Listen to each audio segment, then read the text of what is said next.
اعوذ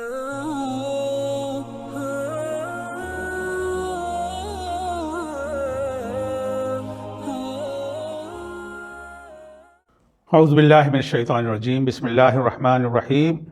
وَاعْلَمُوا أَنَّ فِيكُمْ رَسُولَ اللَّهِ وَاعْلَمُوا أَنَّ فِيكُمْ رَسُولَ اللَّهِ لَوْ يُطِيعُكُمْ فِي كَثِيرٍ مِّنَ الْأَمْرِ لَعَنِتُّمْ وَلَٰكِنَّ اللَّهَ حَبَّبَ إِلَيْكُمُ الْإِيمَانَ وَزَيَّنَهُ فِي قُلُوبِكُمْ وَكَرَّهَ إِلَيْكُمُ الْكُفْرَ وَالْفُسُوقَ وَالْعِصْيَانَ أُولَٰئِكَ هُمُ الرَّاشِدُونَ فَضْلًا مِّنَ اللَّهِ وَنِعْمَةً وَاللَّهُ عَلِيمٌ حَكِيمٌ۔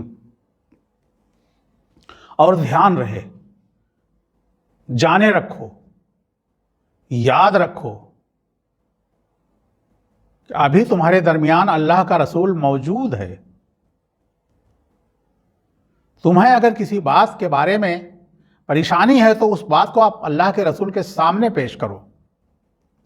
یہ نہ ہو کہ تم اللہ کے رسول کے سامنے اپنے من کی بات لے جا کے پیش کرنا شروع کر دو اور کسی فاسق کی بات سے متاثر ہو کر کے اس بات کو اللہ کے رسول کے سامنے لے جا کے پیش کر دو اور اس بات پہ اصرار کرو کہ ہم مبادا کسی پریشانی میں نہ پھنس جائیں، اس لیے اللہ کے رسول فوراً ایکشن لیجیے آپ۔ اور یاد رکھو کہ اگر اس طرح کی کوئی روش تمہاری ہوگی، اس طرح کوئی رویہ ہوگا اور تمہاری جو خواہش ہے اس پر اگر اللہ کے نبی نے عمل کر لیا، مان لی بات، لو یطیعکم فی کثیر من الامر، بیشتر معاملات ایسے آئیں گے جہاں اگر اللہ کے نبی نے تمہاری باتیں مان لی تو نتیجہ کیا ہوگا؟ لعنتم، تم تھک جاؤ گے، مشقت میں پڑ جاؤ گے، ہار مانو گے۔ ہر روز ایک نئی کہانی ہوگی، ہر روز ایک نیا معاملہ اٹھایا جائے گا اور ہر روز تم بھاگتے پھرو گے، اور نتیجہ کیا ہوگا کہ کبھی شمال، کبھی جنوب، کبھی مشرق، کبھی مغرب، کبھی آپس میں، کبھی غیروں سے، اور نتیجہ کیا ہوگا؟ لعنتم، کہ تم تھکا مارے جاؤ،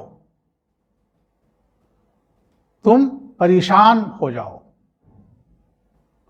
معاملات کو اللہ کے رسول پر چھوڑو، معاملات کو اللہ کے رسول کے اسوہ پر چھوڑو، معاملات کو ان چیزوں پر چھوڑو جو اللہ کی رہنمائی میں معاملات حل کرنے والی ہیں۔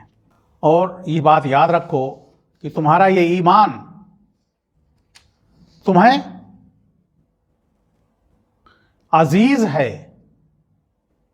اللہ تعالیٰ نے اس ایمان کو تمہارے لیے عزیز تر کر دیا ہے، تم اس سے مطمئن ہو گئے ہو، تم اپنی اس ایمانی کیفیت سے محبت کرنے لگے ہو، تمہیں مزہ آنے لگا ہے، تمہیں چاشنی ملنے لگی ہے ایمان کی۔ اور یہ کیوں ہوا ہے؟ کیونکہ اللہ نے تمہارے دلوں میں ایمان کو بھر دیا ہے، ایمان کی محبت کو ڈال دیا ہے، تمہارے دلوں کو اس سے روشن کر دیا ہے، تمہارے دلوں کو سجا دیا ہے، پر نور کر دیا ہے۔ یہی نہیں بلکہ اس کی مخالف قوت جو ہے، ایمان کی مخالف قوت کیا ہے؟ کفر ہے، ناشکری ہے، گمراہی ہے، شیطان کی پیروی ہے، ہر چھوٹی بڑی بات کے پیچھے بھاگنے لگنا ہے۔ تو اللہ تعالیٰ کہتا ہے ہم نے تمہارے اوپر صرف یہ احسان نہیں کیا ہے کہ ایمان کو تمہارے دلوں میں منور کر دیا ہے، اس کی جوت جلا دی ہے، ایک آگ لگا دی ہے، بلکہ ہم نے کفر کو، فسق کو، عصیان کو تمہارے لیے ناپسندیدہ ٹھہرا دیا ہے، تمہارے دلوں میں اس سے نفرت پیدا ہو گئی، کر رہا، تم اس کو دیکھ کر کے متنفر ہو جاتے ہو، اس کو سن کر کے متنفر ہو جاتے ہو، اس کو ہوتا ہوا کہیں دیکھ کر کے متنفر ہو جاتے ہو۔ 3 لفظ اللہ تعالیٰ نے یہاں استعمال فرمایا ہے، کفر، فسق اور عصیان۔ کفر کا مطلب ہوتا ہے، موٹا مطلب ناشکری ہے۔ کفر کا مطلب ہوتا ہے وہ احسانات جو خالق کائنات نے، رب العالمین نے انسان کے اوپر کیے ہیں، انسان ان کو ماننے سے بعد ہے، دور رہتا ہے، انکاری ہے، اس لیے وہ کفر ہے۔ کفر کے مقابلے میں جو لگاتا ہے وہ شکر ہے، جس کو بندہ اقرار کرتا ہے اور کہتا ہے کہ اے اللہ، اے میرے خالق، اے میرے رب، تو نے یہ ساری نعمتیں ہم کو دی ہیں، تو ایمان کا دینے والا ہے، تو اس لائق ہے کہ تیری حمد کی جائے، تیرا شکر کیا جائے۔ تو اللہ تعالیٰ کہہ رہا ہے ہم نے کفر کو، ناشکری کو، بے ایمانی کو اور اللہ کی نعمتوں کو جھٹلانے کو، پردہ داری کرنے کو تمہارے دلوں سے ہٹا دیا ہے، اس پہ نفرت پیدا کر دی ہے۔ تمہیں بالکل پسند نہیں کہ کوئی کفر کرے۔ اور دوسرا لفظ فسق ہے، فسوق، میں نے بتایا حدود سے نکل جانا، وہ چیز جو کہیں بند ہے پردوں میں، اس سے وہ باہر نکل آئے، پردے پھاڑ کر کے، توڑ کر کے، تو اس کو فسق کہا جاتا ہے۔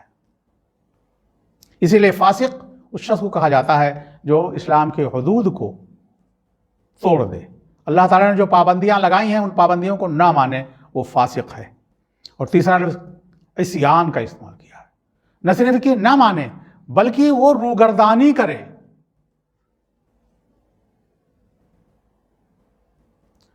اس حکم کی پیروی بجا لانے کے بجائے اس حکم کو جان بوجھ کے توڑ دے۔ شیطان نے اللہ کے حکم کو توڑ دیا، وہ عصیان ہے۔ تو یہ تینوں صفت اللہ تعالیٰ نے بیان کی، اور مومن کو یہ کہا کہ مومن کی صفت یہ ہے کہ ایمان اس کو محبوب ہے اور کفر اس کو مکروہ ہے، ناپسند ہے، فسق اسے ناپسند ہے، اور عصیان سے کوسوں دور ہے۔ اور جب ان مومنین کے اندر یہ صفت پیدا ہو جاتی ہے تو ان مومنین کو کیا کہا جاتا ہے؟ راشدون۔ اسلام میں بھی یہ لفظ استعمال ہوا ہے، عربی زبان میں بھی بار بار استعمال ہوتا ہے یہ لفظ۔ رشد اور ہدایت یہ دونوں ملا کر کے لفظ استعمال ہوتے ہیں اسلام میں۔ آپ اکثر مقررین کے منہ سے بھی سنتے ہوں گے اس لفظ کو، رشد و ہدایت۔ ہدایت کا میں نے اپنے ایک درس میں معنی سمجھانے کی کوشش کی تھی کہ ہدایت اسے کہتے ہیں کہ انسان جس پر چل کر کے، جس راستے پر چل کر کے اپنی کامیابی کی منزل تک، اپنی کامیابی تک پہنچ جائے، تب وہ ہدایت ہوتی ہے۔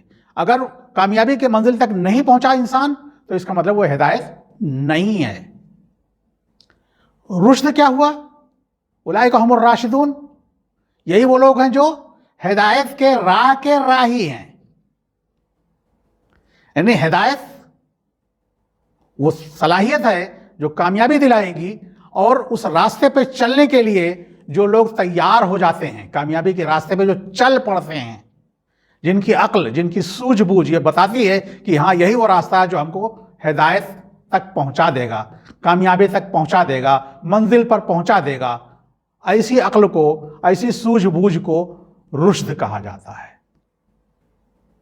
تو جب عقل، جب نگاہ، جب دل روشن ہو اور وہ تقوی اور ہدایت کے راستے پہ چل پڑیں، تو پھر ان کے بارے میں اللہ تعالیٰ نے کہا یہی تو وہ لوگ ہیں جو مطلوب ہیں، یہی تو وہ لوگ ہیں جو ہدایت کے راستے پہ چل کھڑے ہوئے ہیں، ان کو کوئی نہیں بھٹکا پائے گا۔